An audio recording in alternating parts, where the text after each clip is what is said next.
Sanibonani guys, igama ngiqabile nginiphathela amazibela umkhokha angomhla ka-18 September. Yo guys, uMamZobe-ke ufikile lapha kuKhulekani ezomtshela phela ukuthi angazisoli ngalento eyenzeke kuSabelo, akusilona neze iphuthe lakhe.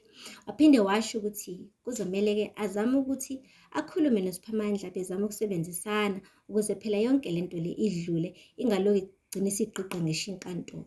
Hhayi-ke uwathathile lawo mazwi uKhulekani wawadlulisela kuNdlovu. UNdlovu wayishaya indiva le ndaba wathi yena nje akumelanga umkhulu lonke ahambe eyoncengana noSiphamandla. Kuzobe ngathi bantengentenge mebehamba becela uSiphamandla ukuthi basebenzisane naye. Wamane wathi uKhulekani, hayi bo weNdlovu, kanti phakathi kwami nawe ubani umkhulu? Angimane ngihlale phansi-ke mina ngithi deke, kube wena othatha iy'ntambo ngoba ngiyakubona ukuthi usungihambela phambili. Hhayi waxolisa kuNdlovu washo ukuthi uzokwenza njengoba nje uKhulekani esho. Wahambile-ke wacela amadoda omkhandlu aSiphamandla wawatshela ukuthi hhayi bacabanga ukuthi benze umthetho omusha ukuthi besebenzisane. Amadoda omkhandlu kaSiphamandla kayinqaba le ndaba le. UNdlovu-ke wamane washintsha-ke same time wamane wavusa udlame wathi ngiyanibona vele nini ukuthi niyalithanda udlame, alukho olunye ulimi eniluthandayo ngaphandle kodlame. Kuyimanje nje nangihalela nifuna ukungishaya ngoba nina niyathanda ukushayana. Ngisho uSabelo nje kunjenje namhlanje kungenxa yenu nina nasusa lolu thuthuva. Ayi wacasuka kumaphalala waduba wagcina sefuna ngisho ukuhamba. Wathi ngivele ngiqinisile. Angithi nina ngelinye ilanga nakha itulo lokuthi akudluze uMamZobe. Vele nina niyabulalana umthetho wenu. Yabona nje uSabelo, hhayi akungithusi ukuthi akasekho emhlabeni.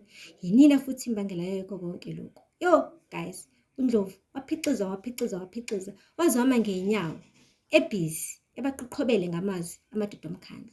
Kanti-ke konke lokhu kwenza nje amakhosikazi akhe nawo abambe umhlangano wabo.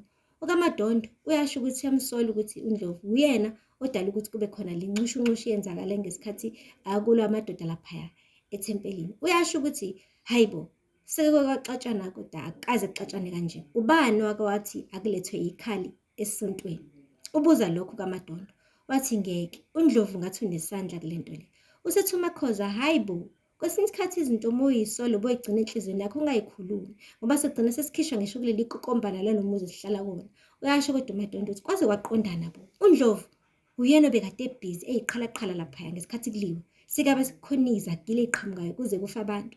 Ngeke, sengathi uNdlovu unesandla.